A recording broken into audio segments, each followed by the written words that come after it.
They came for me on the day I turned 17.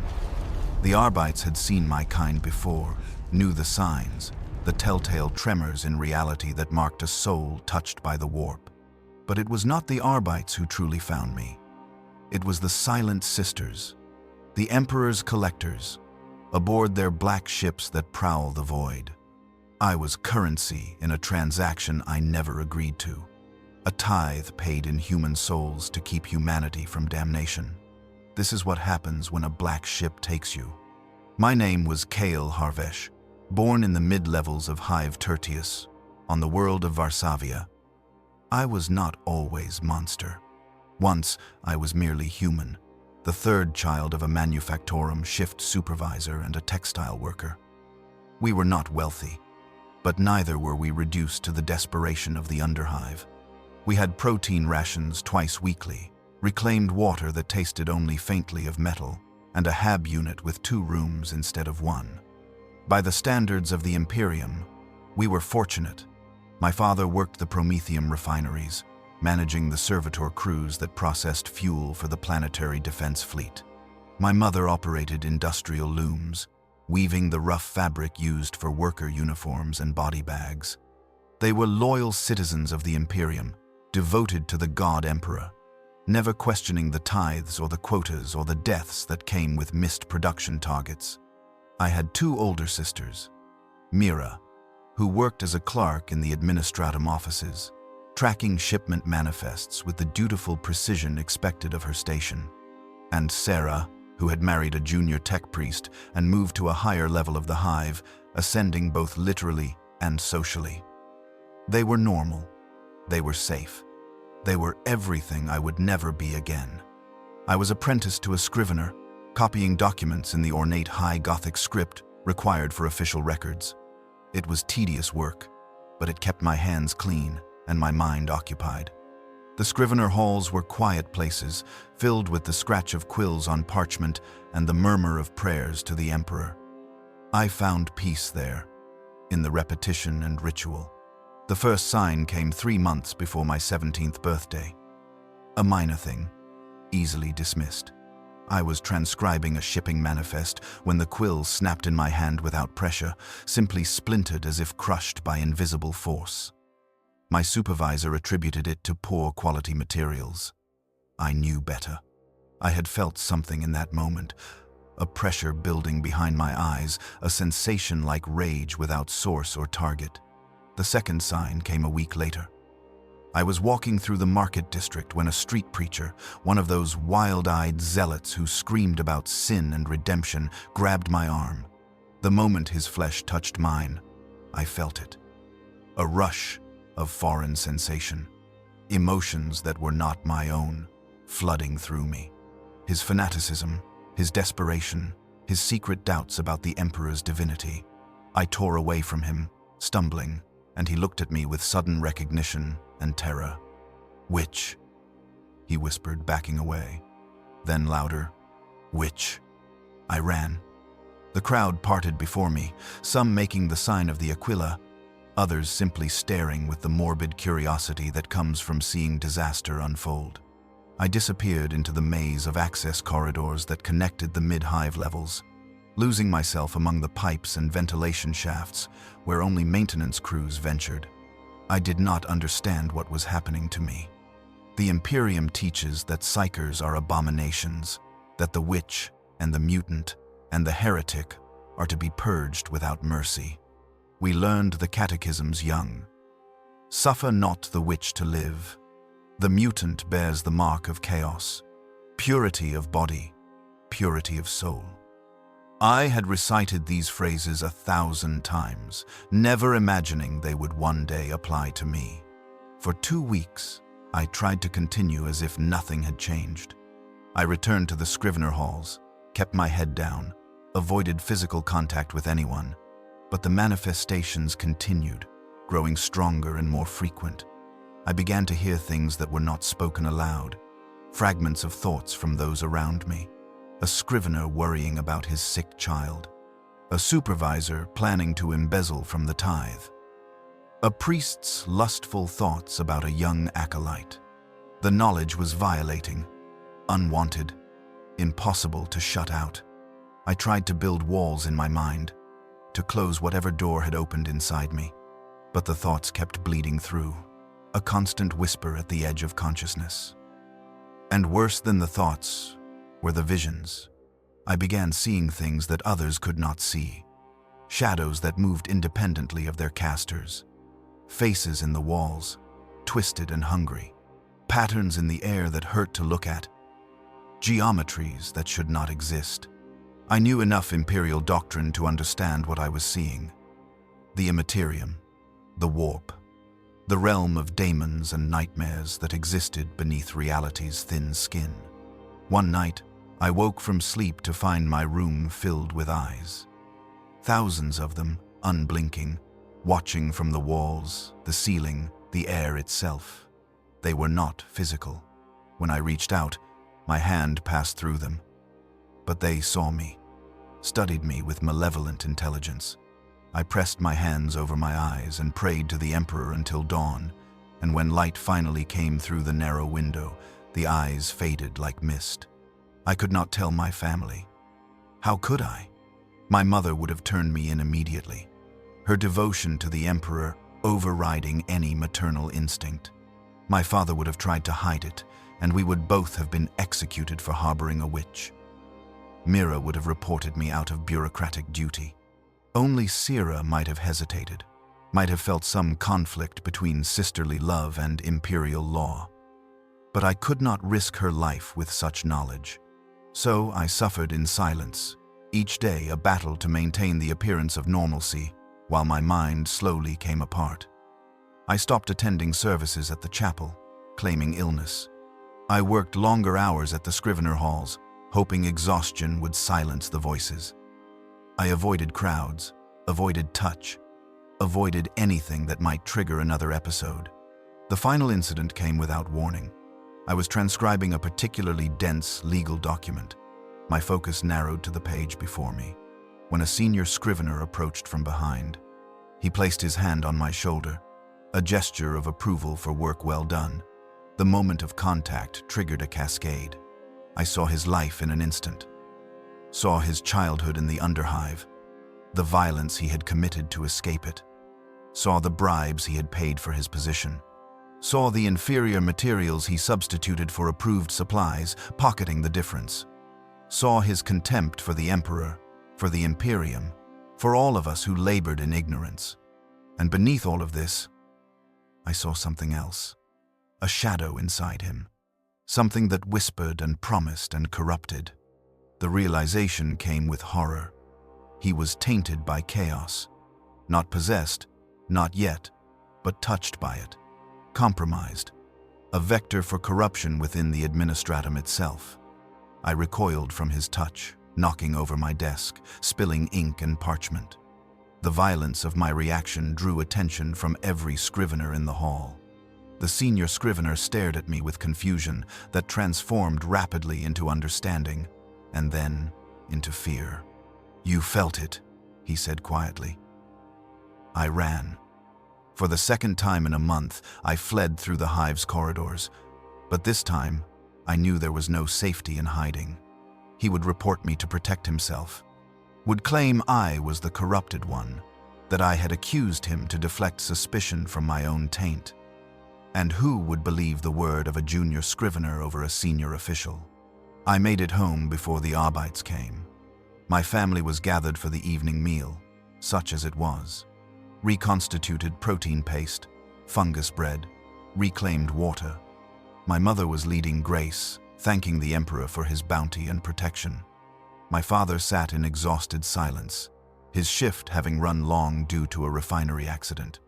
Only my presence was missing from the scene, until I stumbled through the door. My mother looked up from her prayer, concern crossing her weathered face. "Kale, you're pale. Are you ill?"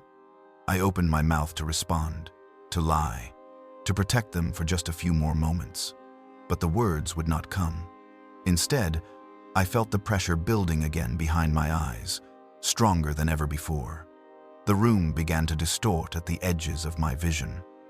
I saw my parents as they truly were, saw their fears and hopes and secret sins. Saw my mother's resentment of her life, her jealousy of Syrah's advancement. Saw my father's growing doubt in the Imperium, his dangerous questions about quotas and tithes. And beyond them, I saw the warp pressing close. The walls between realities were thin here, in this moment of emotional intensity. Something on the other side had noticed me, was reaching through the gap my awakened power had created. Kale. My father was on his feet, moving toward me. What's wrong with your eyes? I could feel heat on my face, and when I touched my cheeks, my fingers came away wet with blood. My eyes were bleeding, unable to contain the psychic pressure building within my skull. This was it. The moment where I would either die or become something that needed to die.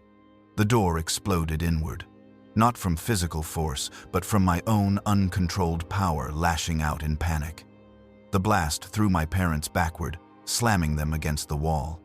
My mother's arm broke with a sound like snapping wood. My father's head struck the metal panel behind him, and he slumped, unconscious or dead. I could not tell. No, I whispered, staring at what I had done. But there was no taking it back. No undoing what I had become. The power inside me was real, dangerous, growing stronger with each moment. I was everything the Imperium taught us to fear. I was the witch that must not be suffered to live. I heard boots in the corridor outside, heavy, armored, moving with military precision. The Arbites had been faster than I expected, or perhaps the senior scrivener had reported me immediately after my flight. It did not matter now. They were here. But when the figures appeared in the doorway, they were not Arbites. They wore black armor, but without the enforcer's insignia. And among them walked women in Baroque armor the color of midnight, their faces serene behind ornate helms. They carried no weapons, yet the air around them felt dead in a way I could not describe. The constant whisper of thoughts that had plagued me for weeks fell silent the moment they entered the room. The silence was so absolute, so complete, that for a moment I thought I had died. The psychic noise that had become my constant companion simply ceased to exist. I could not hear thoughts, could not see the warp's shadow shapes, could not feel the press of entities from beyond.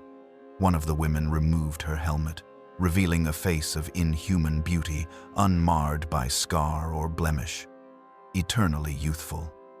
Her eyes held an emptiness that was somehow more disturbing than any demonic horror I had glimpsed.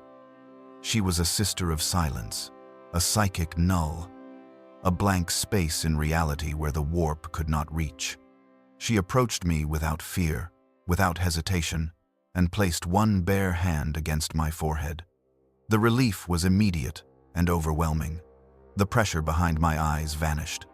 The building power dissipated like smoke. For the first time in weeks, my mind was my own again, quiet and empty and beautifully simple. I wept at the mercy of it. Kael Harvesh, one of the armored figures said, his voice distorted through a vox grill. You are identified as unsanctioned psyker, grade Theta 4 manifestation. By the authority of the Inquisition and the Adeptus Astra Telepathica, you are hereby collected for assessment and processing. He paused, looking at my parents. My mother was conscious, cradling her broken arm, staring at me with an expression I could not read. My father was breathing, blood running from a gash on his scalp. Your family will be compensated for the imperial tithe. You should be proud. Your son serves the emperor. Proud. The word was ash in my mouth. I looked at my mother, searching her face for some sign of emotion, some indication of what she felt in this moment. But all I saw was fear and relief warring in her eyes. Fear of what I had become. Relief that I was being taken away. I'm sorry, I said, my voice breaking. Silence, the armored man commanded. You will speak only when questioned. Another sister of silence approached with restraints. Not chains or manacles, but something stranger. A collar of dark metal inscribed with symbols that hurt to look at. psychoreactive materials designed to suppress the warp. When she locked it around my neck, I felt the last vestiges of my power shut down completely. I was less than human now. A blank thing, empty and hollow.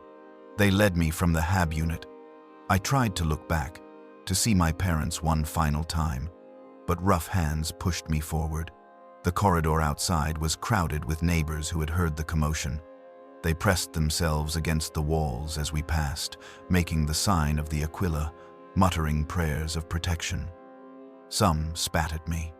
Others simply stared with the fascinated horror normally reserved for executions.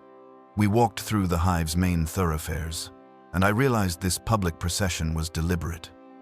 They were making an example of me, showing the population what happened to witches, reinforcing the fear that kept people loyal and compliant. I was no longer Kael Harvesh. I was a lesson in the consequences of corruption. The march lasted 2 hours. By the time we reached the orbital lifter station, I had been spat upon, cursed, and pelted with refuse. The Sister of Silence walking beside me never reacted, never flinched. Her presence continued to maintain the psychic silence around me, that blessed emptiness that kept the warp at bay. The lifter station was crowded with other prisoners. I counted 19, though more were being brought in even as we arrived. They ranged in age from a child who could not have been more than 10 years old to an elderly woman whose hair had gone white. Some were restrained like me, others were in cages. One was in a full psychic containment unit, a coffin-like box covered in hexagrammic wards, either too powerful or too unstable to be allowed even limited freedom.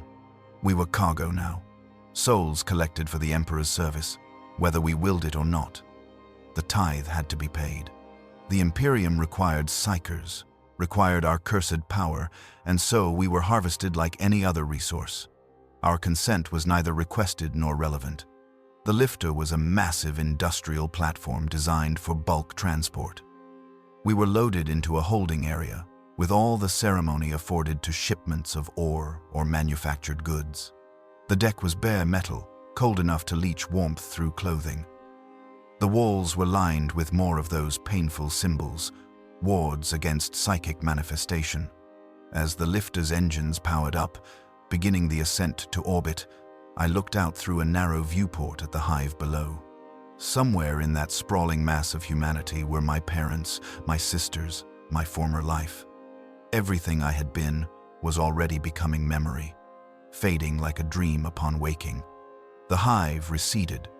The sky darkened from brown smog to black void. And there, hanging in orbit like a tomb among the stars, was the black ship. It was immense, larger than any vessel I had seen in propaganda pics or military displays. Its hull was the color of coal, adorned with Gothic architecture that served no purpose beyond intimidation. Cathedral spires rose from its superstructure, each topped with icons of the Imperium. It looked like a floating fortress, or perhaps a floating prison. This was my destination.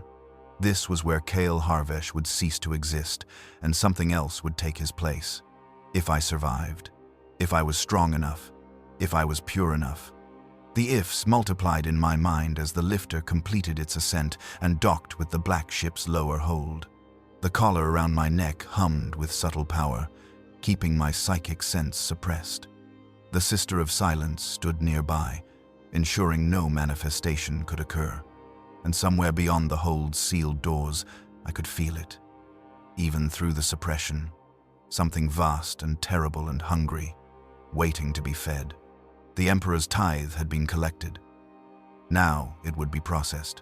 The docking clamps engaged with a shudder that ran through the lifter's frame.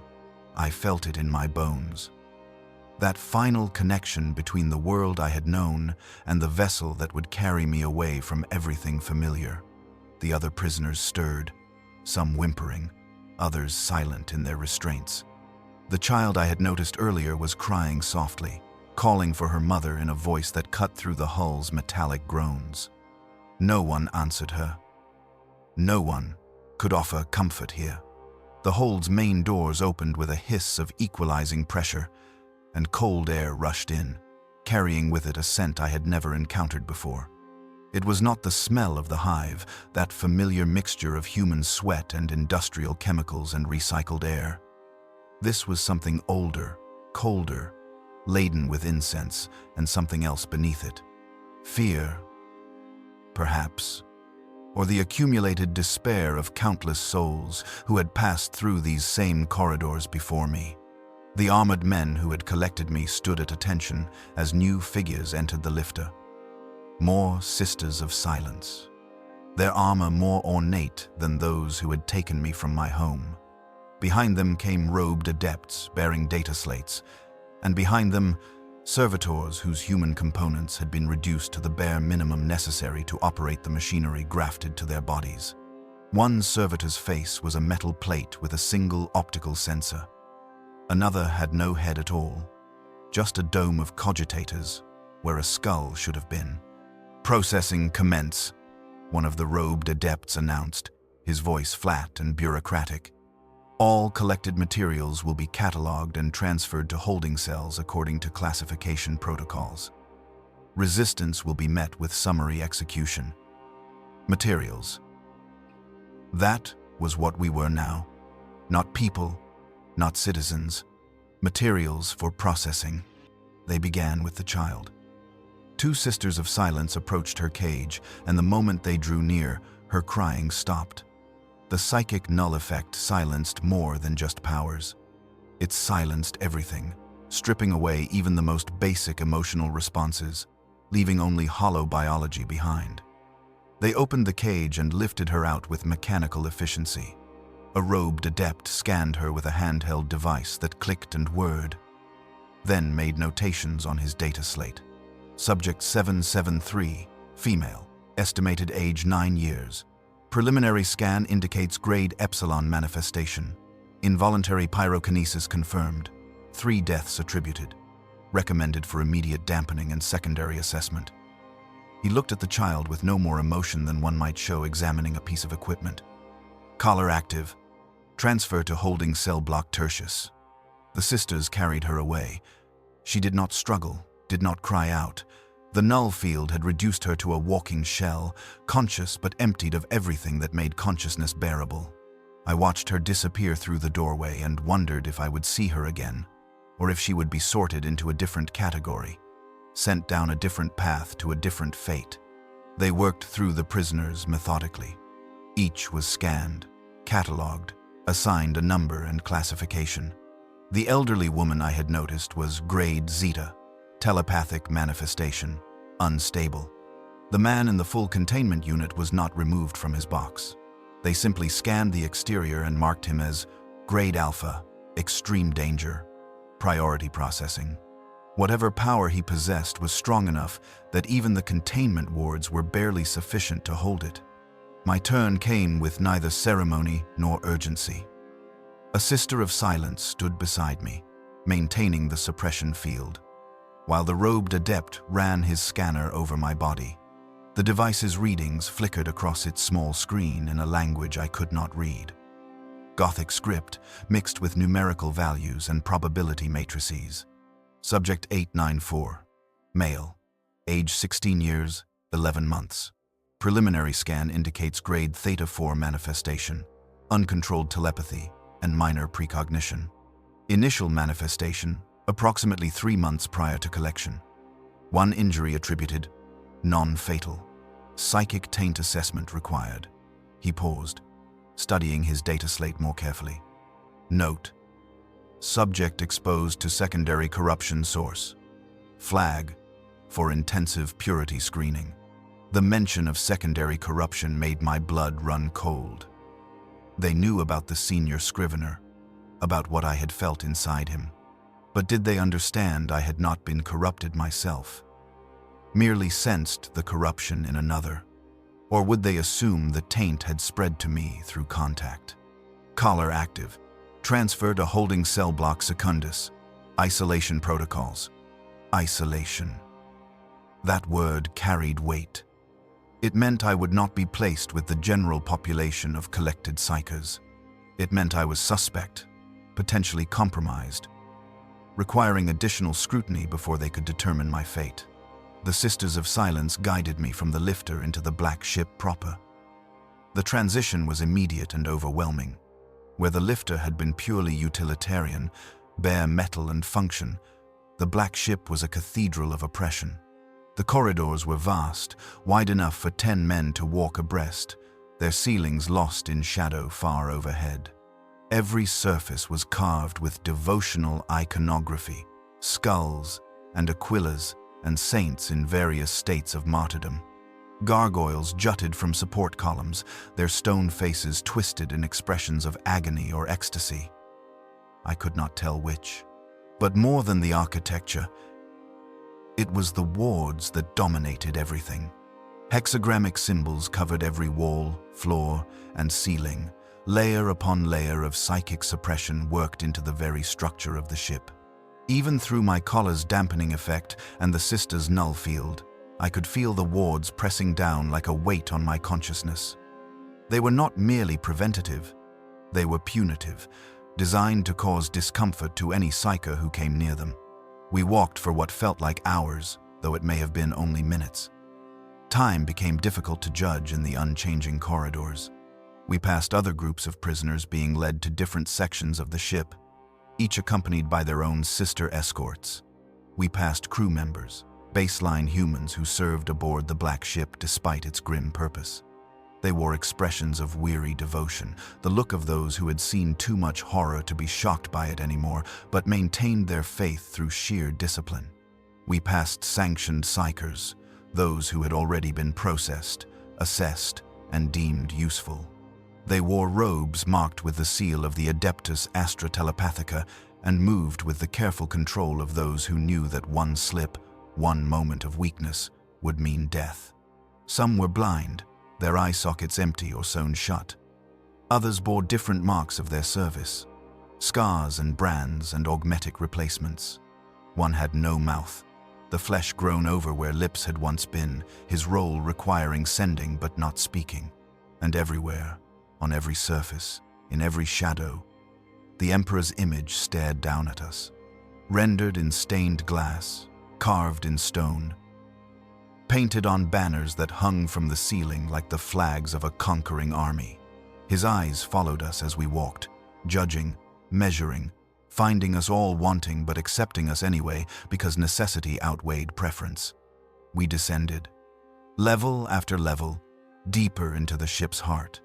The corridors grew narrower, the wards more dense, the air colder and staler. This was where they kept the dangerous ones, the unstable ones, those who required maximum security before their fate could be determined. The holding cell block Secundus was a long corridor lined with doors of reinforced adamantium. Each door was covered in more wards, and through small viewing ports, I could see other prisoners in their cells. Some sat in meditation, trying to maintain control. Others paced like caged animals. One was screaming silently, his mouth open in a rictus of agony, but no sound emerged. The cell's acoustic dampening was absolute. My cell was near the end of the corridor.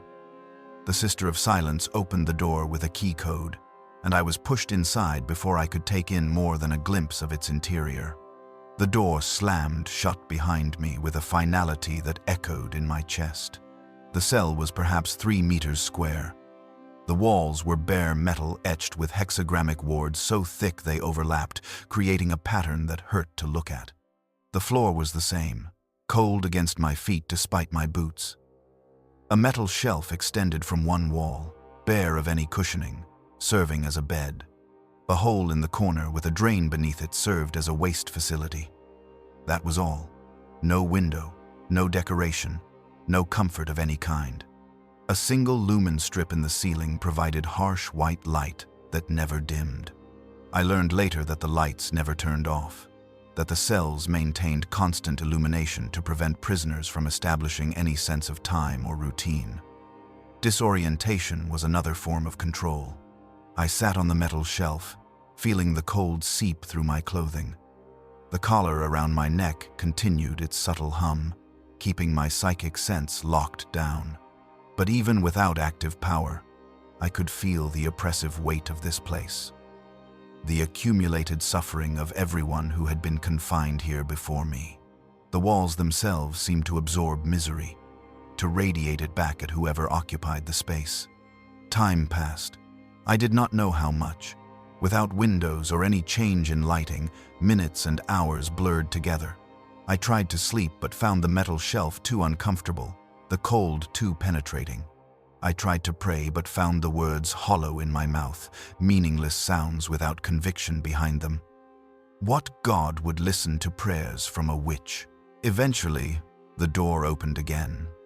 A robed adept entered, accompanied by a sister of silence.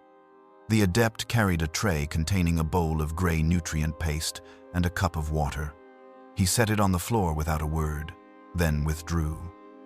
The sister remained, standing just inside the doorway, ensuring the null field stayed in place. I looked at the food. It was the same reconstituted protein paste I had eaten at home, though somehow it looked even less appetizing here. But hunger overrode disgust, and I ate quickly, scooping the paste with my fingers since no utensil had been provided. The water was stale and metallic, but it soothed my parched throat. The sister watched me eat with that same serene emptiness I had seen in the one who had taken me from my home. I tried to read her expression, to find some hint of humanity behind the beautiful, ageless face. But there was nothing.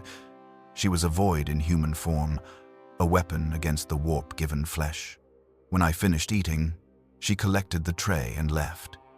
The door sealed once more, and I was alone with nothing but my thoughts and the oppressive silence of the cell. The routine, such as it was, repeated. Food arrived at intervals I could not measure.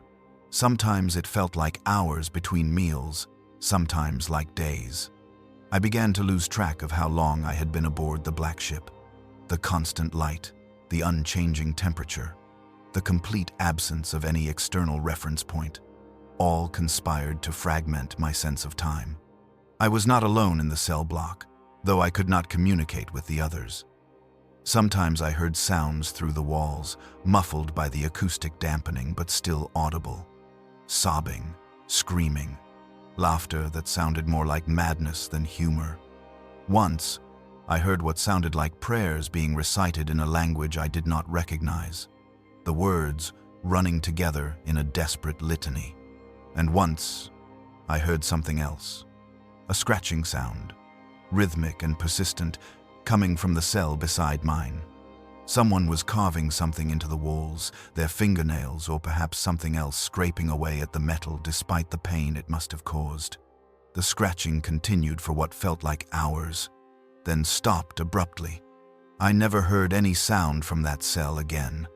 During my 4th meal, or perhaps my 14th, I cannot be certain, the adept who delivered my food spoke to me for the first time. "You are Kale Harvesh, collected from Hive Tertius on Varsavia." It was not a question, but I nodded anyway. "You have been flagged for additional purity screening due to exposure to a potential corruption vector. Do you understand the nature of this exposure?" "The senior scrivener," I said, my voice rough from disuse. I sensed something wrong inside him. Chaos taint. I didn't know what it was at first, but when I touched him, I felt it. A shadow in his soul. The adept made notations on his data slate. "And did this shadow attempt to communicate with you? Did you experience any invasive thoughts, any compulsions to act in ways contrary to your nature?" "No, nothing like that. It was just there, inside him.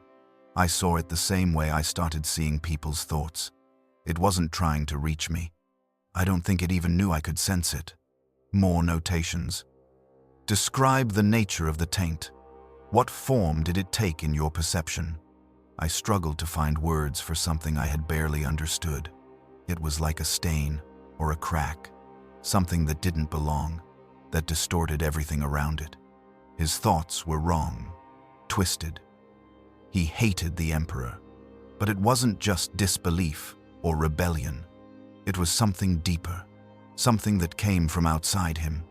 I paused, remembering the sensation, It whispered to him, promised him things. Power, freedom from the Imperium's restrictions.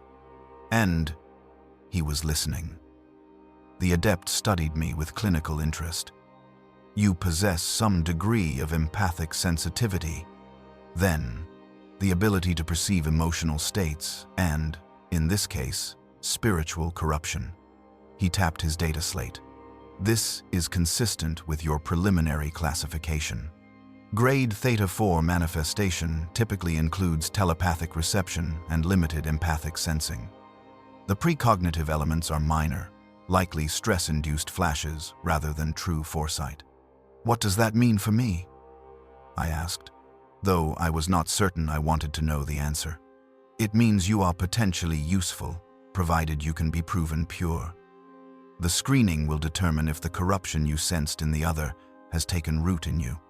If you are clean, you will proceed to assessment on terra. If you are not. He left the sentence unfinished, but the implication was clear.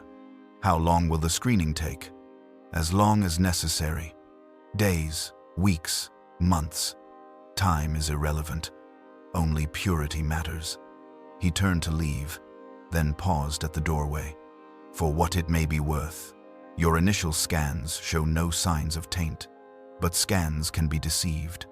The deeper tests will reveal the truth.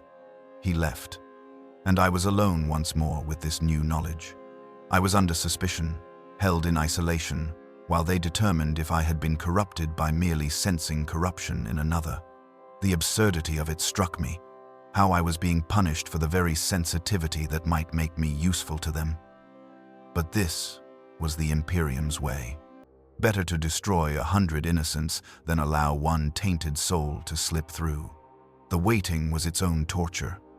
Each moment stretched into eternity. Each sound in the corridor, a potential herald of my judgment. I found myself hoping for the tests to begin, for anything to break the monotony of isolation. Even pain would be preferable to this empty nothing. My prayers were answered, though not in the way I had hoped. The door opened without warning, and 3 figures entered. 2 were Sisters of Silence, their null fields overlapping to create a dead zone of absolute psychic suppression. The third was a man in different robes, marked with symbols I recognized from propaganda. The Inquisition. He was not what I expected.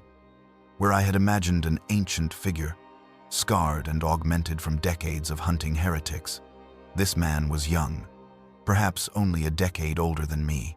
His face was unmarked, save for a small tattoo beneath his left eye, 3 small dots arranged in a triangle.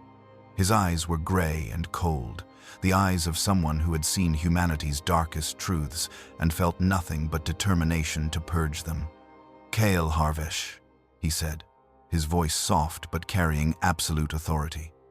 "I am Interrogator Valdris of the Ordo Hereticus. I have reviewed your case file and find it sufficiently interesting to warrant my personal attention." I stood, uncertain whether I should kneel or remain upright. He made no indication either way, simply studying me, as one might study an insect pinned to a board. "The senior scrivener you identified as tainted has been interrogated," Valdris continued. "Your assessment was correct.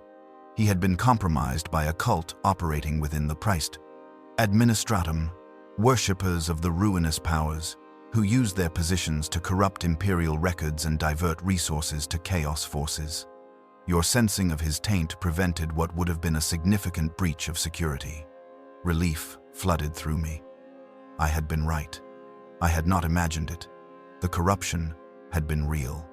However, Valdris said, and that single word extinguished my relief like water on a flame, "This presents a complication. You sensed corruption that had been operating undetected for 6 years. You perceived what multiple security sweeps and routine purity checks had missed. This suggests your empathic sensitivity is stronger than your preliminary classification indicates. And strong sensitivity to the warp carries its own dangers." He stepped closer, close enough that I could see the fine details of his face, the small scars on his hands, the subtle augmetics implanted in his temples. "The enemy is cunning, Kael Harvesh," They seed their corruption carefully, layering deceptions within deceptions. It is possible that the senior scrivener was not the true target of their scheme. It is possible that he was merely bait, designed to be discovered by someone exactly like you. Someone whose talent would mark them for collection, for training, for placement in a position where they could do far more damage than a single corrupt scrivener ever could. The implications sank into me like a blade between the ribs. He was suggesting I might be the real target, that my entire awakening could have been engineered by chaos agents, working plans within plans, that I might be corrupted without even knowing it, a sleeper agent waiting to activate at some future point when I would be trusted and useful. "I'm not," I said, hearing the desperation in my own voice. "I swear by the Emperor, I'm not corrupted. I don't hear any whispers, don't feel any compulsions. I just sensed what was already there. I didn't create it." "Perhaps," Voldris said, his expression unchanged. "Or perhaps that is exactly what you would say if you were corrupted but unaware of it. The most dangerous servants of the ruinous powers are those who believe themselves innocent." He turned to one of the Sisters of Silence. "Prepare him for deep scanning. We will know the truth of his soul, even if we must peel back every layer to find it." The sisters moved toward me, and I backed against the wall instinctively. "What does that mean? What are you going to do?" "We are going to look inside you, Kael Havesh. We are going to examine every thought, every memory, every impulse. We are going to find every secret you have hidden, even from yourself. And if there is corruption there, no matter how small, no matter how deeply buried, we will find it." He moved to the doorway. "Pray that we find you clean. Pray that your Emperor protects the innocent. Though, in my experience, innocence is a rare commodity in this galaxy." He left, and the sisters took hold of my arms. Their touch was cold, not just physically, but in a way that reached deeper, that made me feel hollow and empty. They led me from the cell, down corridors I had not seen before, deeper into the black ship's heart. We passed through checkpoints where other inquisitorial agents examined documents and verified authorization codes. We passed through chambers where I glimpsed other prisoners strapped to tables, their bodies writhing in restraints while robed figures performed procedures I could not identify. We passed through a chapel where crew members knelt in prayer, their voices raised in hymns that spoke of purity and sacrifice, and the Emperor's eternal vigilance. Finally, we entered a chamber that was part medical facility, part ritual space. The walls were covered in even more wards than my cell had been. These ones more complex, layered in patterns that suggested they served multiple purposes beyond simple suppression. In the center of the room stood a chair of dark metal, covered in restraints and neural interface connections. Beside it, banks of machinery hummed with barely contained power, their purpose unclear but undoubtedly unpleasant. I was strapped into the chair. The restraints were thorough, immobilizing my arms, legs, torso, even my head. Neural interfaces were attached to my temples, my spine, the base of my skull. Each connection point burned as it pierced skin and found the nerves beneath. Interrogator Valdris entered, now wearing gloves and a mask marked with sacred seals.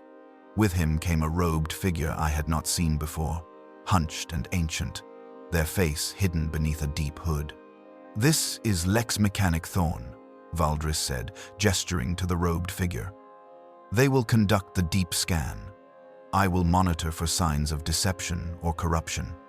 The Sisters of Silence will maintain psychic suppression to prevent any hostile manifestation during the procedure."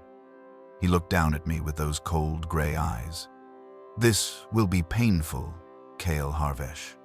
There is no mercy in the search for truth. But if you are innocent, you will survive. Hold to that hope, if it brings you comfort." Lex Mechanic Thorn approached the machinery, their withered hands moving over controls with surprising dexterity. The humming increased in pitch and volume. The neural interfaces began to pulse, sending jolts of electricity directly into my nervous system.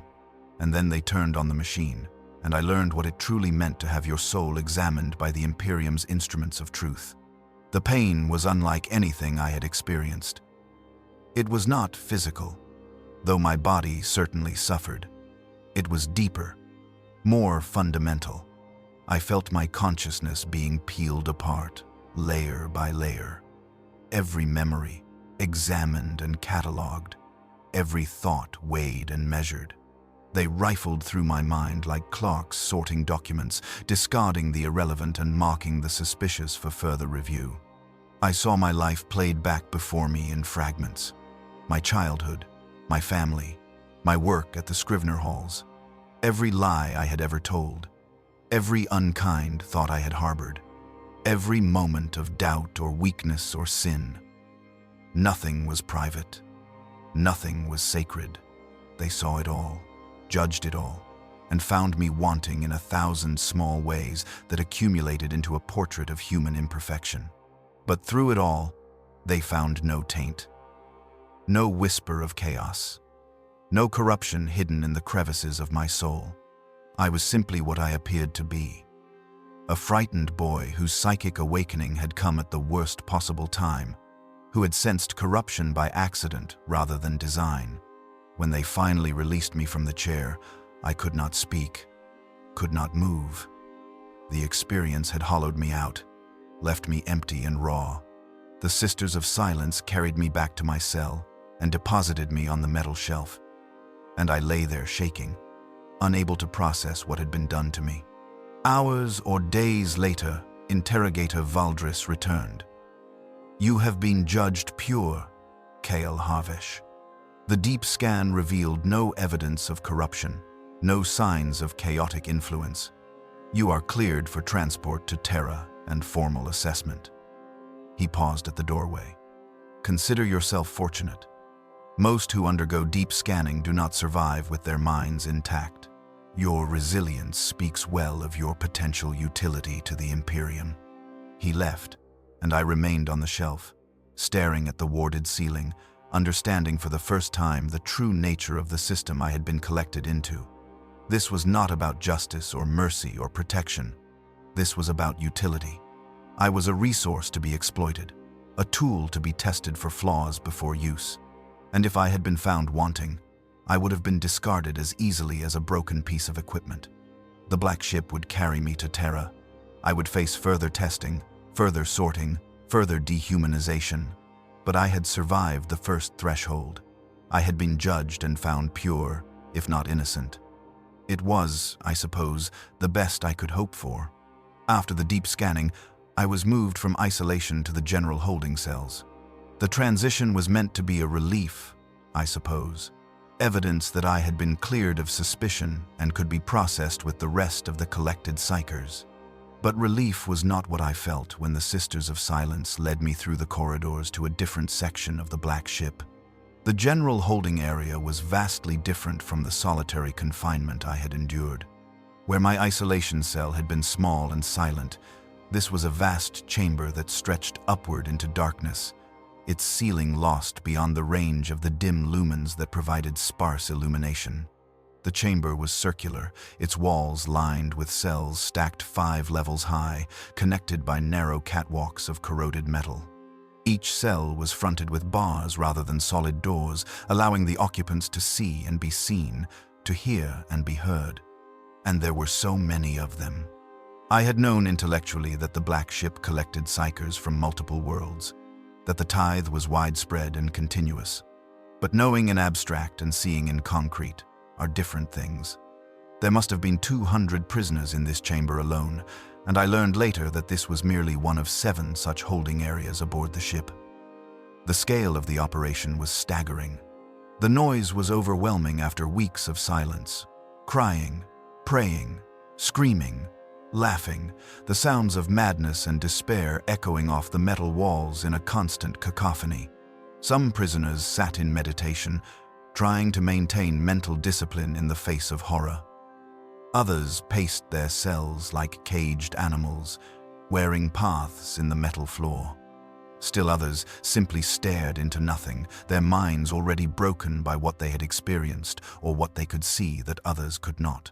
My cell was on the 3rd level. The Sister of Silence, who escorted me there, said nothing, simply opened the barred door and gestured for me to enter. Inside were 3 other prisoners, all male, all roughly my age, though the stress of captivity made exact ages difficult to determine. The first was a thin boy with skin the color of ash, his eyes too large in his gaunt face. He sat in the corner, knees drawn to his chest, rocking slightly. The second was broader, his arms covered in gang tattoos similar to the ones I had seen in the lower levels of my own hive. He watched me enter with wary hostility, evaluating whether I was a threat or potential ally. The third was unremarkable, average in every physical way. But when he looked at me, I felt something strange, a sort of psychic echo that suggested his manifestation was similar to mine.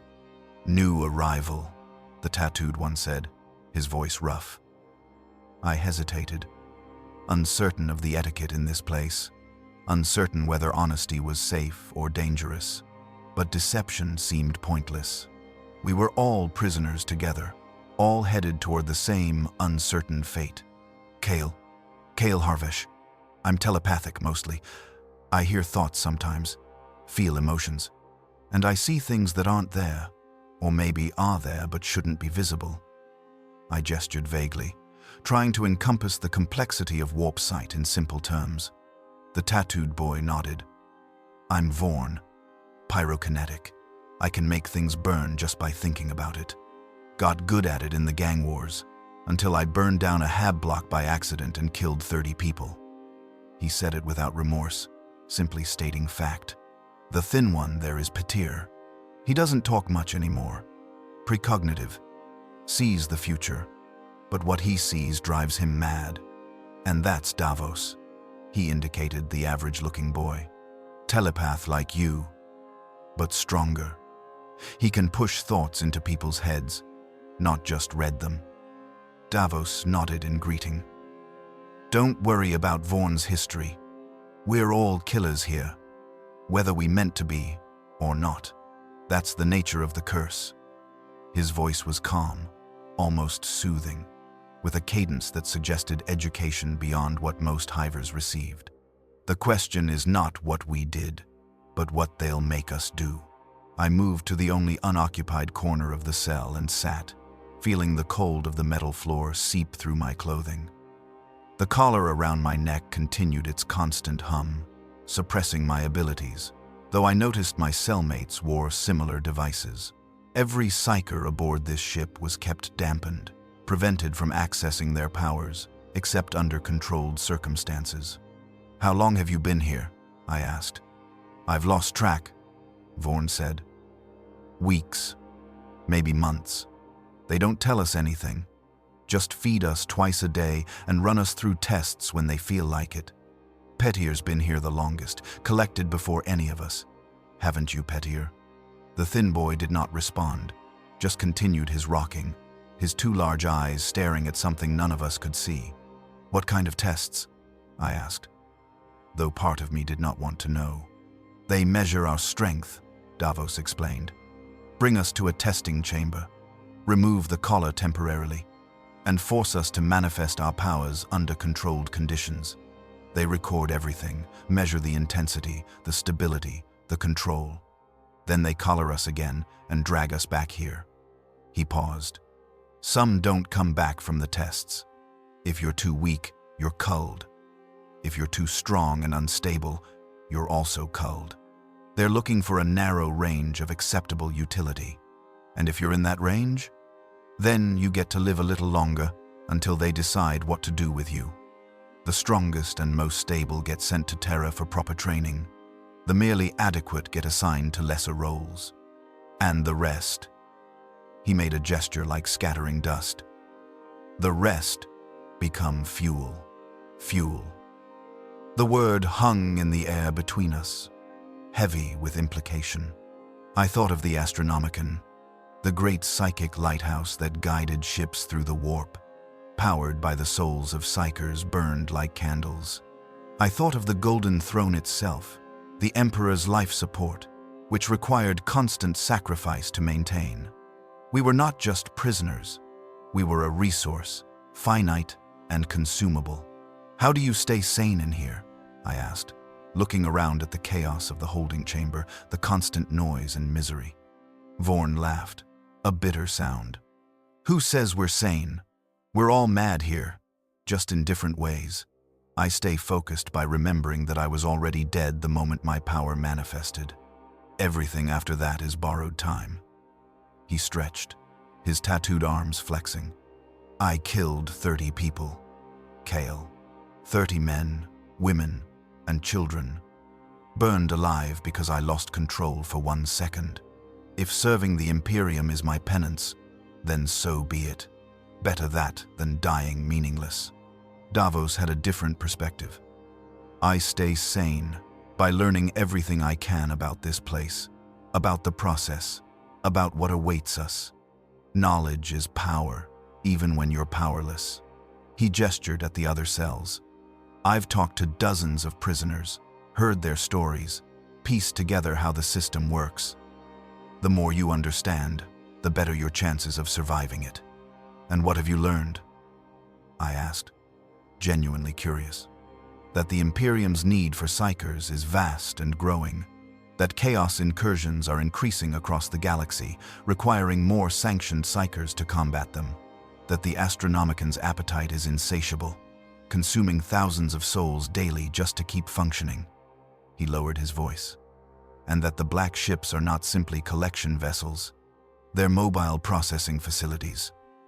Much of the sorting and testing happens during the journey to Terra. By the time we arrive, most of our fates will already have been decided." This revelation was both terrifying and strangely comforting. At least the uncertainty would not drag on indefinitely. The system was efficient, if nothing else. A bell rang somewhere in the depths of the ship, a deep, sonorous tone that echoed through the holding chamber. Immediately, the noise level dropped. Prisoners returned to their bunks or took positions against the walls. Even Petir's rocking ceased. "Feeding time," Vorn explained. "Stand at the front of the cell and don't make any sudden moves. The servitors that deliver food aren't programmed for tolerance." We positioned ourselves at the bars, and I watched as a procession of servitors moved along the catwalks, stopping at each cell to dispense rations. These servitors were more heavily augmented than the ones I had seen before, their human components reduced to little more than a torso and 1 arm, the rest replaced with mechanical systems designed purely for efficiency. They carried trays of nutrient paste and cups of water, distributing them with mechanical precision. When our servitor arrived, it thrust the trays through the bars without ceremony or acknowledgement. I took mine and retreated to my corner, eating the bland paste quickly. It was the same food I had received in isolation, but somehow tasting it in the company of others made it slightly less unbearable. As we ate, a commotion erupted in a cell 2 levels below us. A prisoner, a woman with wild hair and wilder eyes, had refused her food and was screaming at the servitor in a language I did not recognize. The servitor simply stood there, programmed to wait for compliance. But the woman's screaming grew louder, more agitated, and I realized she was trying to manifest her power despite the collar. The response was immediate. A Sister of Silence appeared on the catwalk, moving with inhuman speed. She did not speak, did not warn. She simply opened the cell, entered, and struck the woman once across the face with an armored fist. The woman collapsed, unconscious, and the sister dragged her from the cell by her hair. We watched in silence as the prisoner was hauled away, her body leaving a thin trail of blood on the metal catwalk. "Where are they taking her?" I asked quietly. "Discipline chamber," Davos replied. "She'll be back in a few hours or a few days. Or she won't be back at all. Depends on how severe her infraction was judged to be." The casual brutality of it struck me. This was routine, expected, barely worth commenting on. How many times had such scenes played out in this chamber? How many prisoners had been dragged away for the crime of despair or rage or simple human emotion? After the feeding, the holding chamber settled into a different rhythm. Some prisoners slept, curled on the metal floors of their cells. Others engaged in quiet conversation with their cellmates. A few prayed, their voices rising in hymns or litanies that blended into a strange harmony. I found myself listening to these prayers, recognizing some of the passages from my own childhood education, finding a strange comfort in their familiarity, even if I could no longer bring myself to believe the words. "You'll want to sleep while you can," Vorn advised. "The testing schedule is unpredictable. They might come for us in an hour or in a week, but when they do, you'll need to be sharp. A poor performance in testing means culling, and I don't know about you, but I'm not ready to die yet." I lay down on the cold floor, using my arm as a pillow, and closed my eyes. Sleep did not come easily. The noise of the chamber, the discomfort of the hard surface, the constant anxiety about what awaited me, all conspired to keep me wakeful. But exhaustion eventually won, and I drifted into an uneasy rest, troubled by dreams of burning eyes and whispering voices. I was awakened by the sound of my cell door opening. A robed adept stood there, flanked by 2 guards in the black armor of the ship's security forces. Behind them, a Sister of Silence maintained her null field, ensuring no psychic manifestation could occur. Subject 894. Kale Harvesh. Testing Protocol. Alpha 7. You will come with us immediately. Kale Harvesh. Drive-in. I stood, my heart hammering in my chest.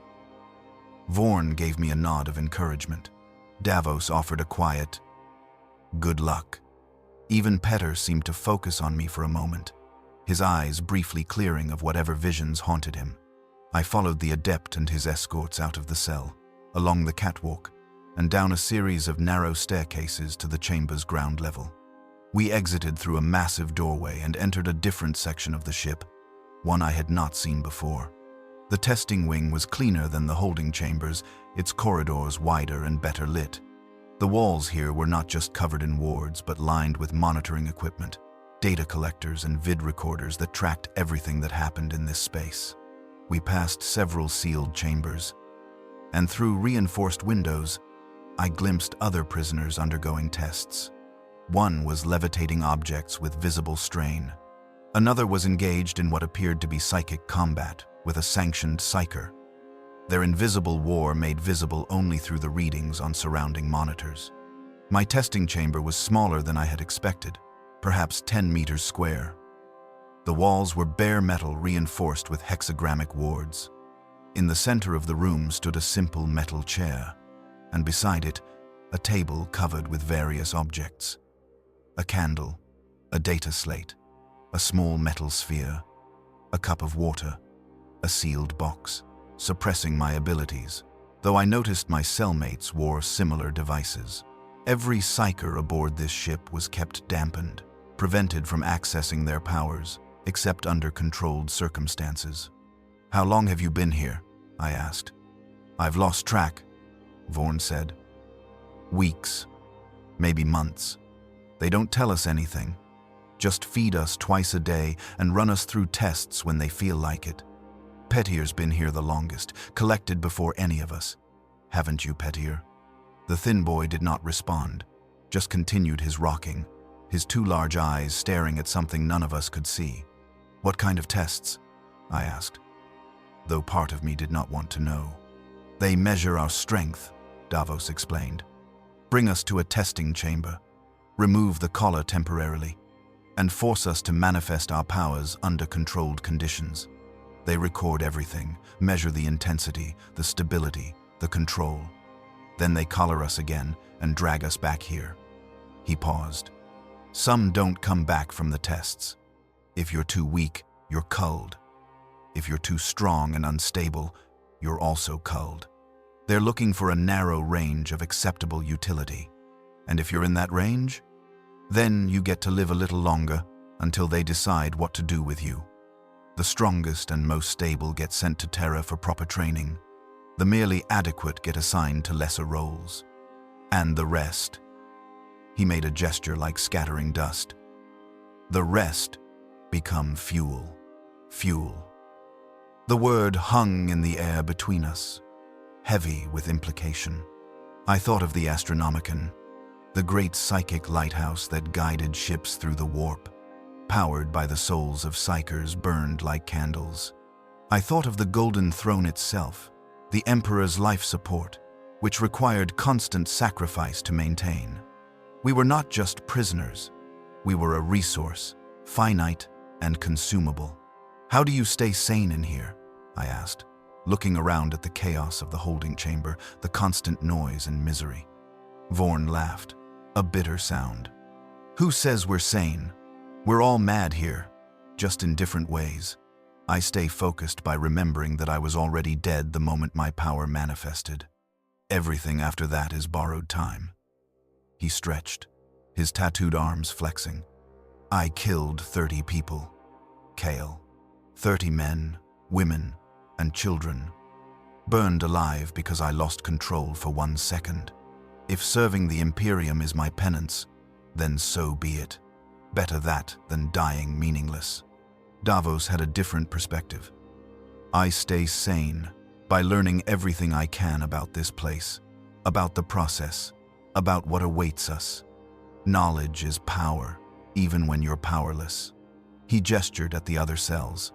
"I've talked to dozens of prisoners, heard their stories, pieced together how the system works. The more you understand, the better your chances of surviving it." "And what have you learned?" I asked, genuinely curious. "That the Imperium's need for psychers is vast and growing.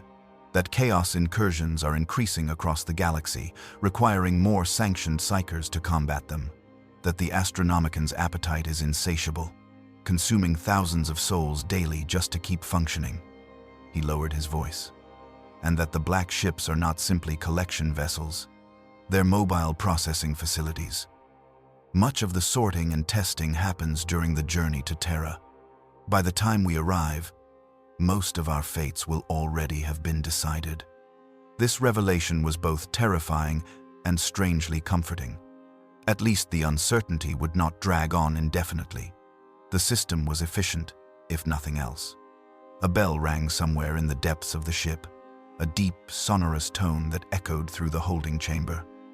Immediately, the noise level dropped. Prisoners returned to their bunks or took positions against the walls. Even Petir's rocking ceased. "Feeding time," Vorn explained. "Stand at the front of the cell and don't make any sudden moves. The servitors that deliver food aren't programmed for tolerance." We positioned ourselves at the bars, and I watched as a procession of servitors moved along the catwalks, stopping at each cell to dispense rations. These servitors were more heavily augmented than the ones I had seen before, their human components reduced to little more than a torso and 1 arm, the rest replaced with mechanical systems designed purely for efficiency. They carried trays of nutrient paste and cups of water, distributing them with mechanical precision. When our servitor arrived, it thrust the trays through the bars without ceremony or acknowledgement. I took mine and retreated to my corner, eating the bland paste quickly. It was the same food I had received in isolation, but somehow tasting it in the company of others made it slightly less unbearable. As we ate, a commotion erupted in a cell 2 levels below us. A prisoner, a woman with wild hair and wilder eyes, had refused her food and was screaming at the servitor in a language I did not recognize. The servitor simply stood there, programmed to wait for compliance. But the woman's screaming grew louder, more agitated, and I realized she was trying to manifest her power despite the collar. The response was immediate. A Sister of Silence appeared on the catwalk, moving with inhuman speed. She did not speak, did not warn. She simply opened the cell, entered, and struck the woman once across the face with an armored fist. The woman collapsed, unconscious, and the sister dragged her from the cell by her hair. We watched in silence as the prisoner was hauled away. her body leaving a thin trail of blood on the metal catwalk. "Where are they taking her?" I asked quietly. "Discipline chamber," Davos replied. "She'll be back in a few hours or a few days. Or she won't be back at all. Depends on how severe her infraction was judged to be." The casual brutality of it struck me. This was routine, expected, barely worth commenting on. How many times had such scenes played out in this chamber? How many prisoners had been dragged away for the crime of despair or rage or simple human emotion? After the feeding, the holding chamber settled into a different rhythm. Some prisoners slept, curled on the metal floors of their cells. Others engaged in quiet conversation with their cellmates. A few prayed, their voices rising in hymns or litanies that blended into a strange harmony. I found myself listening to these prayers, recognizing some of the passages from my own childhood education, finding a strange comfort in their familiarity, even if I could no longer bring myself to believe the words. "You'll want to sleep while you can," Vorn advised. "The testing schedule is unpredictable. They might come for us in an hour or in a week, but when they do, you'll need to be sharp. A poor performance in testing means culling, and I don't know about you, but I'm not ready to die yet." I lay down on the cold floor, using my arm as a pillow, and closed my eyes. Sleep did not come easily. The noise of the chamber, the discomfort of the hard surface, the constant anxiety about what awaited me, all conspired to keep me wakeful. But exhaustion eventually won, and I drifted into an uneasy rest, troubled by dreams of burning eyes and whispering voices. I was awakened by the sound of my cell door opening. A robed adept stood there, flanked by 2 guards in the black armor of the ship's security forces. Behind them, a Sister of Silence maintained her null field, ensuring no psychic manifestation could occur. Subject 894. Kale Harvesh. Testing Protocol. Alpha 7. You will come with us immediately. Kale Harvesh. Drive-in. I stood, my heart hammering in my chest. Vorn gave me a nod of encouragement. Davos offered a quiet, "Good luck." Even Petter seemed to focus on me for a moment, his eyes briefly clearing of whatever visions haunted him. I followed the adept and his escorts out of the cell, along the catwalk, and down a series of narrow staircases to the chamber's ground level. We exited through a massive doorway and entered a different section of the ship, one I had not seen before. The testing wing was cleaner than the holding chambers, its corridors wider and better lit. The walls here were not just covered in wards, but lined with monitoring equipment, data collectors and vid recorders that tracked everything that happened in this space. We passed several sealed chambers, and through reinforced windows, I glimpsed other prisoners undergoing tests. One was levitating objects with visible strain. Another was engaged in what appeared to be psychic combat with a sanctioned psyker, their invisible war made visible only through the readings on surrounding monitors. My testing chamber was smaller than I had expected, perhaps 10 meters square. The walls were bare metal reinforced with hexagrammic wards. In the center of the room stood a simple metal chair, and beside it, a table covered with various objects. A candle, a data slate, a small metal sphere, a cup of water, a sealed box. The adept gestured for me to sit. "You will be instructed to perform specific tasks using your psychic abilities. The collar will be temporarily disabled to allow manifestation. Any attempt to use your power against personnel or to escape will result in immediate termination. Do you understand?" "I understand," I said, my mouth dry. "State your primary manifestation for the record." "Telepathy. I can sense thoughts and emotions from others. Sometimes I receive mental impressions without trying. And I have warp sight. I see things from the immaterium that normal people can't see." The adept made notations on his data slate. Then he approached me and reached for the collar around my neck. His fingers found a hidden release mechanism, and with a click and a dying hum, the suppression field deactivated. The sensation was like surfacing after being held underwater. Suddenly, I could breathe again, could sense the world beyond the purely physical. The adept's thoughts brushed against my awareness, clinical and detached, focused on protocol and procedure. The guards thought of nothing, their minds disciplined to emptiness through years of training. But the Sister of Silence remained a void, her null nature creating a blind spot in my perception that was almost painful in its absoluteness. And beyond them, beyond the walls of the testing chamber, I felt the ship. Felt the hundreds of minds aboard it, crew and prisoners alike, a vast web of consciousness and suffering and duty. Felt the warp pressing close, the barrier between realities thin here in this place, saturated with psychic power. Felt things watching from the other side, patient and hungry, waiting for any crack in the defenses to exploit. I gasped, overwhelmed by the sudden rush of sensation after weeks of enforced silence. "Compose yourself," the adept commanded. "Focus your awareness inward. The test will now begin." He picked up the data slate from the table. "Read the text displayed on this slate without looking at it. Retrieve the information directly from my mind as I read it." I reached out with my consciousness, gently probing at his thoughts. The technique was instinctive rather than trained, something I had done accidentally many times before. His mind was organized, compartmentalized, easier to read than most. I felt him reading the slate, saw the words through his perception. "The Emperor protects those who serve with faith and purity. The Emperor protects those who serve with faith and purity." I repeated aloud. "Correct. More notations. Next test. The sealed box on the table contains an object. Determine what it is without opening the box." This was harder. I could not read the box's contents directly, but I reached out further, searching for any mind that knew what was inside.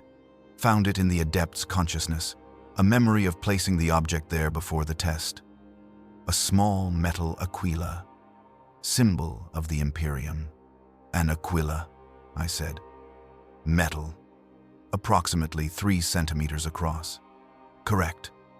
The adept's thoughts showed satisfaction with my performance, though his expression remained neutral. Next, test.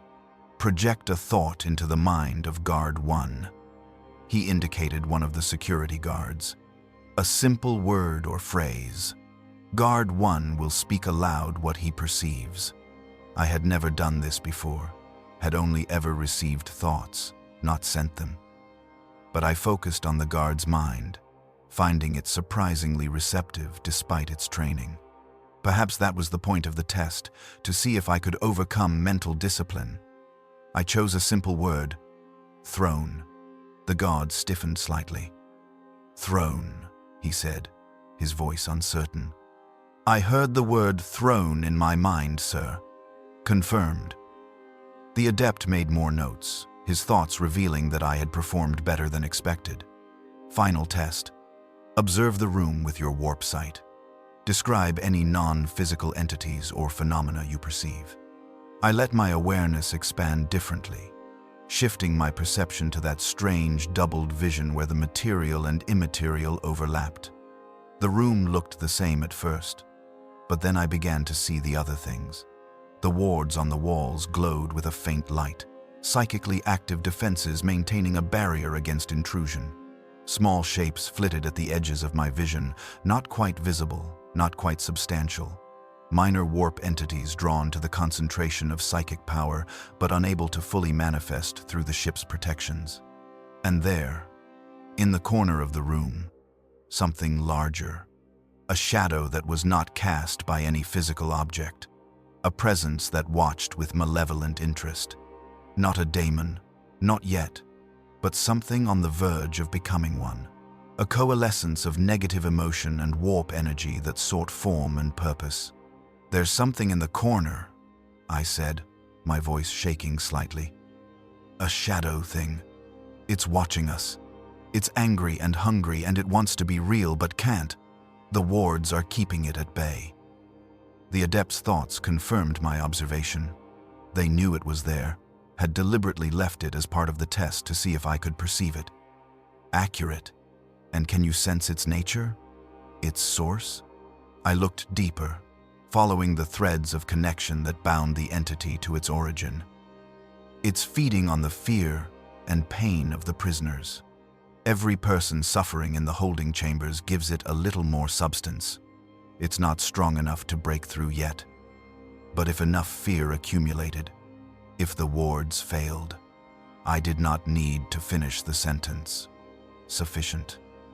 The adept approached and reactivated my collar. Immediately, the psychic awareness cut off, leaving me blind and deaf in ways that had nothing to do with physical senses. You have demonstrated acceptable strength and control for your classification. Grade Theta 4 confirmed. You will be processed for transport to Terra and formal training. He paused, reviewing his data slate. Psychological assessment notes indicate strong fear response but maintain discipline. Warp perception, accurate but potentially oversensitive. Recommended assignment, astropathic training. Secondary option, sanctioned battle psyker. He looked at me directly for the first time. You should consider yourself fortunate. Many tested today will be culled as insufficient. You have proven your utility. Utility. That word again. I was useful. Therefore, I would live. It was a cold calculus, but it was honest at least. The guards escorted me back to the holding chamber. My cellmates looked up as I entered, searching my face for signs of what had happened. Well? Vorn asked. I passed, I said, sinking to the floor in my corner. Grade, Theta 4 confirmed. They're sending me to Terra for training. Davos nodded approvingly. Good. That's the best possible outcome from testing. You'll be an astropath, most likely, or possibly a sanctioned psyker assigned to military or inquisitorial service. Either way, you serve rather than burn. He paused. Though service and burning are not always distinct categories. Over the following days or weeks, I lost precise track of time. I witnessed the testing of many prisoners. Some returned to their cells, with the relief of passing visible on their faces. Others did not return at all. The cells gradually emptied. Their occupants sorted into categories.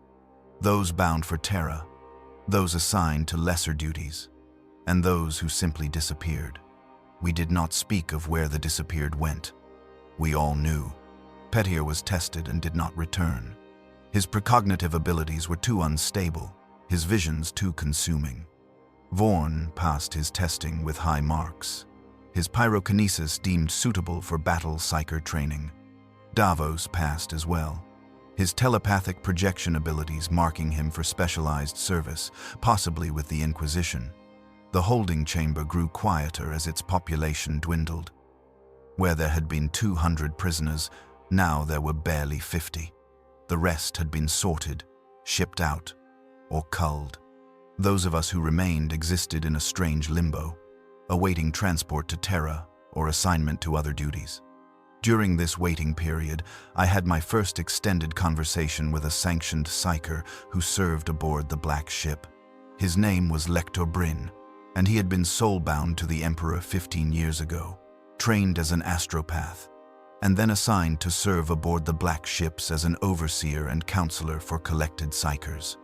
He came to my cell one day unannounced, his empty eye sockets covered by a silk cloth marked with the seal of the Adeptus Astra Telepathica.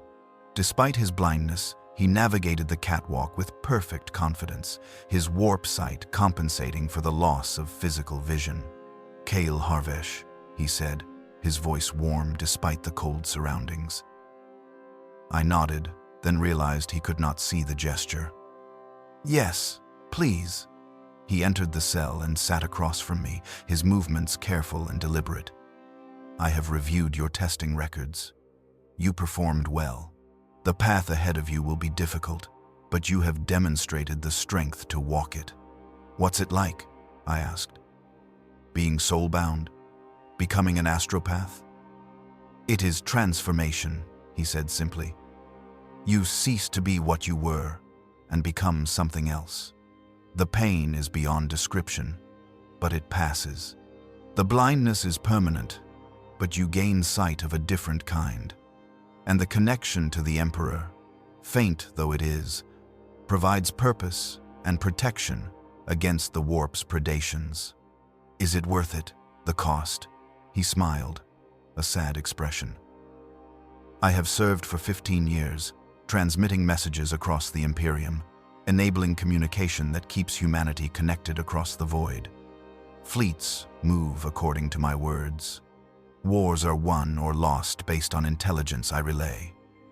Billions live or die because of the coordination my service enables. He paused. My individual life is meaningless, but my function has meaning beyond measure. If that is not worth the cost, then nothing is. His words echoed what Vaughn had said about borrowed time, what Davos had said about utility. We were all grappling with the same truth, that we had value only in what we could do for the Imperium, not in who we were as individuals. What happens if I fail the training on Terra? I asked. What happens to those who don't make it through soul binding? They die, Bryn said bluntly. The process is brutal, and many do not survive. Those who do survive but prove unsuitable for astropathic service are assigned to other roles: battle psychers, primaris psychers, choir members, and those who fail at all roles. He did not finish the sentence, but the implication was clear. They became fuel, sacrificed to the Astronomicon or the Golden Throne. Their souls burned to power humanity's survival. It was a fate both horrible and necessary, and I was beginning to understand that in the grim calculus of the Imperium, necessity always outweighed horror. Lector Bryn visited me several more times during the waiting period, answering questions, offering what comfort he could, preparing me mentally for what awaited on Terra. He spoke of the Scholastica Psychana, the vast complex where psychers were processed and trained. He spoke of the soul-binding ceremony itself, the moment of connection with the Emperor that defined an astropath's existence. And he spoke of the duty that came after, the years or decades of service until death claimed us all. Finally, the day came when we were told to prepare for transport. The black ship had completed its collection route and would now make the journey to Terra. We were herded from our cells, sorted into groups based on our classifications and destinations. I found myself standing with approximately 40 other prisoners, all deemed suitable for astropathic or sanctioned psyker training. We were led through corridors I had not seen before, deeper into the ship, toward the holding bays, where smaller transport vessels would carry us to the throne world.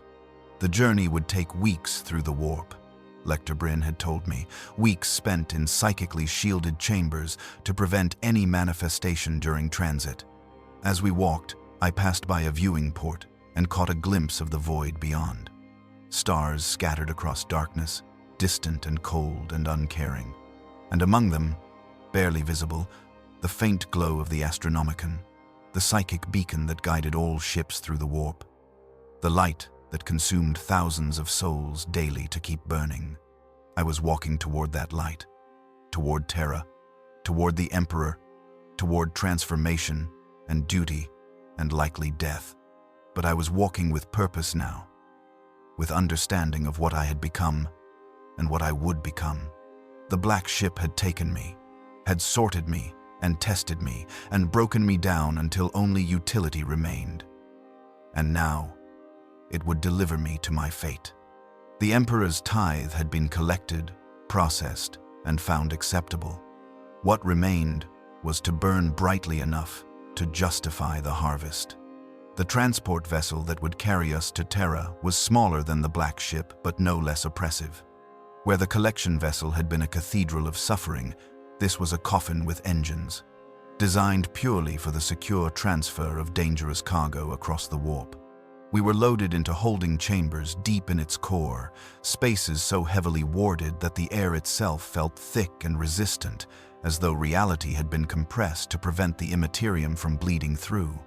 There were 43 of us in total, sorted by classification and destination. I was grouped with 18 others deemed suitable for astropathic training. our collars humming with constant suppression as we were sealed into our chamber. The space was barely large enough for us all to sit, let alone stand or move about. Metal benches lined the walls, and a single waste facility occupied one corner. Lumens provided dim illumination that cast more shadow than light. The journey would take 6 weeks, we were told.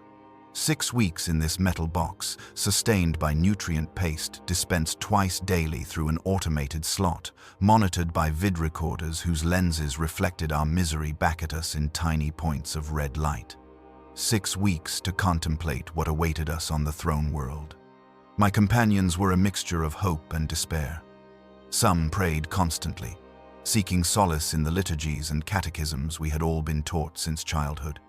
Others sat in meditation, trying to maintain mental discipline against the claustrophobia and fear. A few had already broken, their eyes vacant, their minds retreated to places where the present could not reach them. I found myself drawn to a girl perhaps a year younger than me, her dark hair shorn close to her skull, her eyes still retaining some spark of defiance despite everything. Her name was Yelena, and she had been collected from an agri-world where her telekinetic abilities had manifested during harvest season.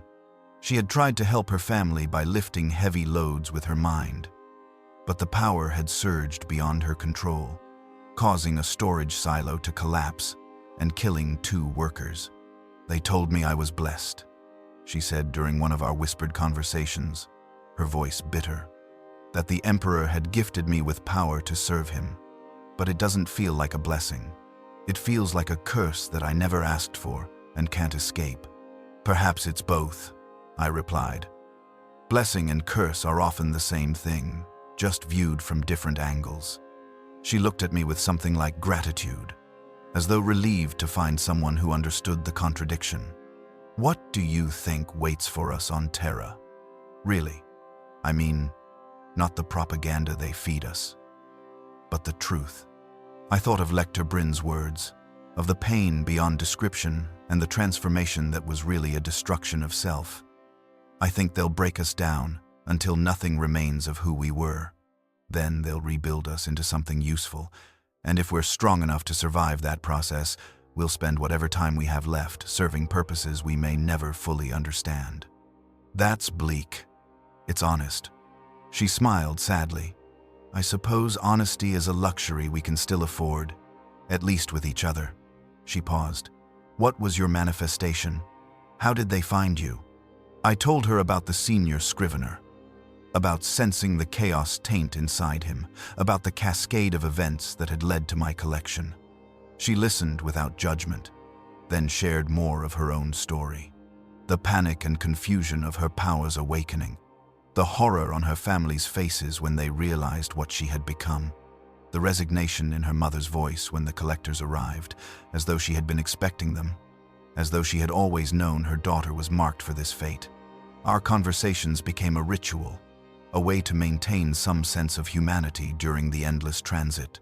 Others joined us, sharing their stories, their fears, their small hopes for survival. We learned that among our group were telepaths and telekinetics, empaths and pyrokinetics, precognitives and biomancers.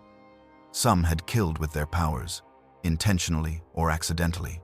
Others had merely been discovered before they could do harm. All of us were bound for the same destination, the same uncertain fate. The warp transit was not smooth.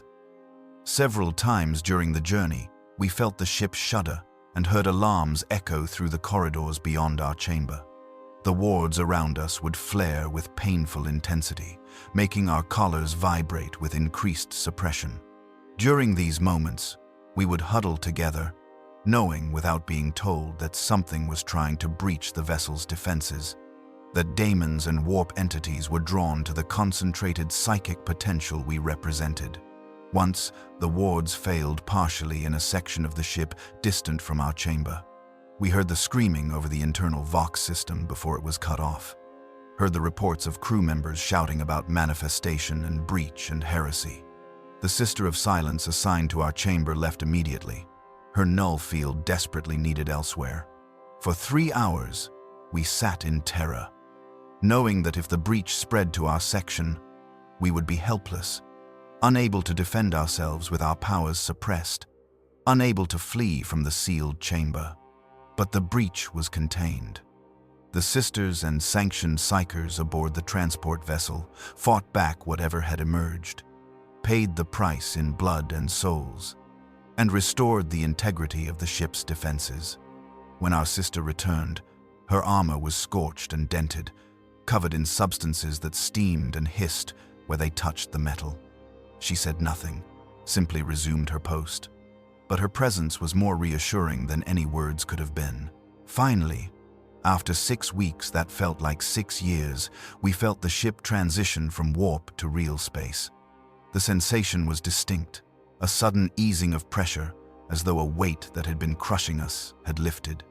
The lumens in our chamber brightened slightly, and through the vid recorders, we heard a voice announce that we had entered the Sol system and would make orbit around Terra within 12 hours. Those 12 hours passed in anxious anticipation. We were given extra rations and told to prepare ourselves for immediate transfer upon arrival. The door to our chamber remained sealed, but we could hear activity in the corridors beyond. Crew members rushing to prepare for docking procedures, other prisoners being moved to different sections of the ship. When the door finally opened, we were greeted by a sight that defied comprehension. Through the viewport at the end of the corridor, we could see Terra itself, the throne world, humanity's cradle and its throne. The planet glowed with countless lights, entire continents covered in urban development. Hive cities stacked upon ancient structures, layer upon layer of civilization built over 40,000 years of human history. And dominating everything, visible even from orbit, was the Imperial Palace. It sprawled across what had once been the Himalayan mountains, a structure so vast that it could be seen from space, its golden spires and adamantium walls reflecting the light of Sol. At its heart, though we could not see it from this distance, was the golden throne itself, the Emperor's seat of power and suffering, where he had sat for 10,000 years maintaining his vigil over humanity. But more impressive than any physical structure was the Astronomicon. I could see it with my warp sight even through the collar's suppression, a blazing beacon of psychic light that outshone the sun itself. It was a pillar of fire extending from Terra out into the galaxy, visible across impossible distances, guiding every ship that traveled through the warp. And I knew, with horrible certainty, what fueled that fire. Souls, thousands of them. Psychers like me, bound to machines, their life force drained to maintain the beacon. They burned constantly, their consciousnesses consumed to create the light that kept humanity connected across the stars. And when they were exhausted, when nothing remained of them but ash and screaming echoes, they were replaced by others from the endless tide of collected psychers. "The Emperor protects," Yelena whispered beside me, her voice trembling. "At great cost," I replied. We were herded into smaller transport shuttles, each carrying no more than 20 prisoners. The descent to Terra's surface was controlled and efficient, passing through multiple layers of orbital defense platforms and check stations. I caught glimpses through the shuttle's viewports of warships hanging in formation around the planet. Vast cathedral-like vessels bristling with weapons, ready to destroy any threat to the throne world. The Emperor's protection was not metaphorical. It was literal, enforced by enough firepower to sterilize worlds. The shuttle descended through Terra's atmosphere, and I saw the planet's true nature revealed. Where propaganda images showed golden spires and verdant gardens, the reality was far grimmer. Most of the surface was covered in urban sprawl, hive cities that made Varsavia look like a village by comparison. The air was brown with pollution, and even from altitude, I could see the teeming masses of humanity packed into spaces barely adequate for survival. But among the decay and overcrowding, there were indeed places of beauty. The Imperial Palace complex was magnificent even in its corruption, its architecture a testament to humanity's greatest achievements and its greatest excesses.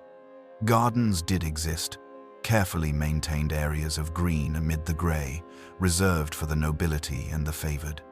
And everywhere, rising above the squalor, were temples and cathedrals, monuments to the emperor's divinity, places where the faithful gathered to worship the god who had once denied his own godhood. Our shuttle landed on a platform somewhere in the depths of the palace complex. We disembarked into a receiving area that was part fortress, part cathedral, part prison. Robed adepts waited with data slates to record our arrival. Sisters of Silence stood in formation, maintaining overlapping null fields that suppressed any possibility of psychic manifestation. And beyond them, I saw my first glimpse of the Adeptus Custodes, the Emperor's personal guardians.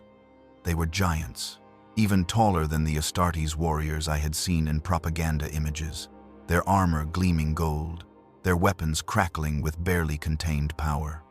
They did not speak, did not move, simply stood watch over the proceedings with the patient stillness of immortal sentinels. Their presence was a reminder that we were now within the Emperor's domain, subject to his law and his judgment. We were processed with the same bureaucratic efficiency that had characterized every stage of our journey. Biometric data recorded, psychic signatures catalogued, medical examinations conducted to ensure we were fit for the trials ahead. Those deemed too weak or too sick were separated from the group immediately, their fates unspoken but clear. I passed the medical examination without issue, my enhanced health from weeks of adequate nutrition and relative safety aboard the transport vessels having restored some of the vigor I had lost during my initial collection. Yelena passed as well, though I noticed several others from our group did not, their bodies worn down by the stress of captivity or underlying conditions that the journey had exacerbated. After processing, we were led deeper into the palace complex, through corridors that made the Black Ship's architecture seem modest by comparison. These hallways were hundreds of meters wide, their vaulted ceilings lost in shadow far above, their walls covered in murals depicting the Emperor's deeds during the Great Crusade and the Horus Heresy.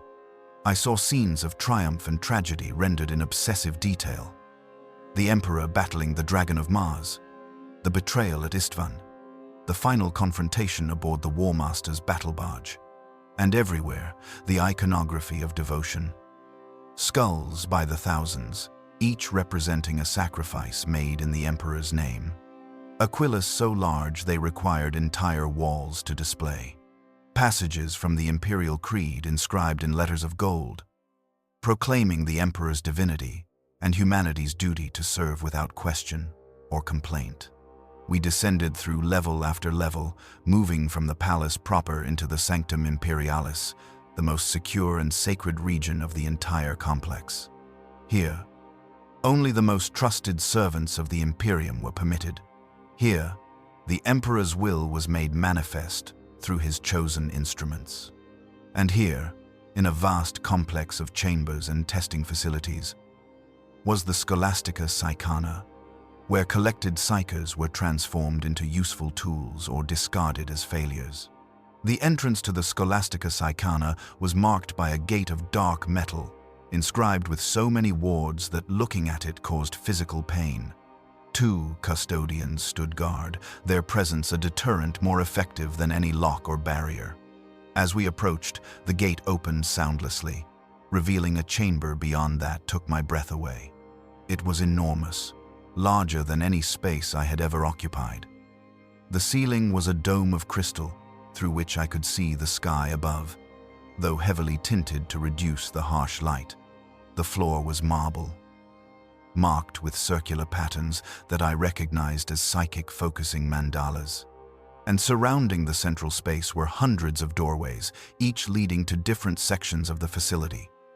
Testing chambers, training halls, meditation cells, medical bays, and other purposes I could only guess at. In the center of the chamber stood a figure in robes of deep purple, his face hidden beneath a hood, his hands wrapped in strips of cloth marked with hexagrammic symbols. He radiated power even through the suppression fields, his presence commanding immediate attention and respect. "I am Lore Master Quintus of the Adeptus Astra Telepathica," he announced, his voice amplified by psychic means to reach every corner of the vast chamber. "You have been collected from across the Imperium and brought here for assessment and training. Many of you will not survive what comes next. Some of you will fail the tests of strength. Others will fail the tests of purity. And a few will fail the soul binding itself, their bodies and minds unable to withstand the Emperor's touch." He paused, letting his words settle over us like a shroud. "But those who survive, those who prove themselves worthy, will become instruments of the Emperor's will. You will be astropaths, carrying messages across the void. You will be sanctioned psychers, fighting the Emperor's enemies with powers they cannot match. You will be members of the choir, fueling the Astronomicon that guides humanity through darkness. Whatever your fate, know that you serve the greatest cause in the galaxy, the survival of mankind itself." His speech was meant to be inspiring, I suppose, a reminder of purpose beyond the suffering. But all I felt was a deepening dread, a certainty that the trials ahead would strip away whatever remained of Kale Harvesh and leave only a hollow tool in his place. We were divided into groups based on our preliminary classifications. Those deemed strongest and most stable were sent to one section for intensive training. Those of moderate ability were sent to another for general assessment, and those flagged as potentially unstable or weak were sent to a third section for what was euphemistically called evaluation. I was placed in the moderate group along with Yelena and about 30 others. We were led through one of the many doorways into a wing of the Scholastica Psychana, dedicated to assessment. The chambers here were smaller than the grand entrance hall, but no less imposing, each designed for specific tests of psychic ability and mental fortitude. Our first test came immediately. We were brought to a large chamber divided into individual stations, each consisting of a chair, a table covered in objects, and an array of monitoring equipment. A robed instructor explained the procedure. We would be given a series of tasks designed to measure the precise nature and strength of our abilities. The collars would remain active throughout, preventing full manifestation. But the tests would push us to our limits within those constraints. I took my assigned station and sat, my heart pounding as the instructor activated the monitoring equipment. The first task was simple. Identify which of several sealed containers held an object. I reached out with my limited telepathy, finding the minds of those who had prepared the stations, reading the information from their memories. Container 3, a small metal sphere. Container 3, I said aloud. Metal sphere. The instructor nodded, making notations. The next task was harder. Project a specific image into the instructor's mind. I had practiced this on the Black Ship, but found it difficult to maintain focus and precision. I visualized an aquila, tried to push the image toward the instructor's consciousness, felt it slip and distort in transmission. The instructor's expression showed that he had received something, but whether it matched my intent was unclear. Task after task followed, each more demanding than the last. Reading emotional states from recorded voice samples, sensing the presence of concealed objects without physical cues, detecting minor warp fluctuations in specially prepared materials. By the end of the session, I was exhausted, my mind raw from the constant strain. But the testing was not finished. Over the following days or weeks, time became difficult to track once again. We were subjected to increasingly rigorous assessments, physical examinations to ensure our bodies could withstand the stress of psychic exertion, psychological evaluations to identify weaknesses that might make us vulnerable to corruption, spiritual assessments conducted by inquisitorial agents to detect any hint of taint or heresy. The psychological evaluation was particularly invasive. I was strapped to a chair similar to the one used during my deep scanning aboard the Black Ship and subjected to hours of questioning while monitored by psychically sensitive observers who could detect lies or evasions. They asked about my dreams, my fears, my secret thoughts. They probed for signs of rebellion, of doubt, of any attachment that might compromise my loyalty to the Imperium. "Do you harbor any resentment toward the Emperor for allowing your condition to exist?" the interrogator asked, his voice devoid of emotion. "No," I replied honestly. "The Emperor did not create my condition. The warp did. He merely provides a way for me to serve despite it." "Do you blame your family for reporting you to the authorities?" "They didn't report me. The collectors found me through other means. But even if they had, I would understand. Loyalty to the Emperor supersedes all other bonds." "Would you kill your family if ordered to do so?" The question hung in the air between us. It was a test, obviously, designed to measure my devotion against my humanity. If the order came from legitimate authority and was necessary for the Imperium's protection, then yes. But I would mourn them afterward. The interrogator made notes. "Acceptable response. Indicates proper prioritization with residual emotional connection that has not been fully excised. Note, for continued monitoring." The spiritual assessment was conducted by an inquisitor whose name I was never given. He was ancient, his face a network of scars and augmetics, his eyes replaced by burning red lenses that seemed to see through flesh and bone to the soul beneath. He did not ask questions. He simply placed his hand on my forehead and looked. The sensation was different from the deep scanning. Where that had been invasive and painful, this was penetrating and absolute. I felt his consciousness merge with mine, felt him examine every corner of my being, searching for the telltale signs of corruption, the whispers of chaotic influence, the subtle distortions that marked a soul touched by the ruinous powers, the hidden compromises that could turn a loyal servant into a traitor. When he withdrew, I was shaking, my mind feeling bruised and violated in ways I could not articulate. He stood, looked down at me with those burning lenses, and spoke a single word: pure. That word was my salvation.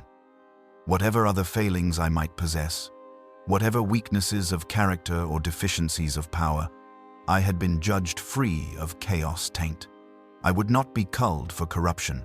The path forward remained open, but not for everyone. As the assessments continued, our numbers dwindled.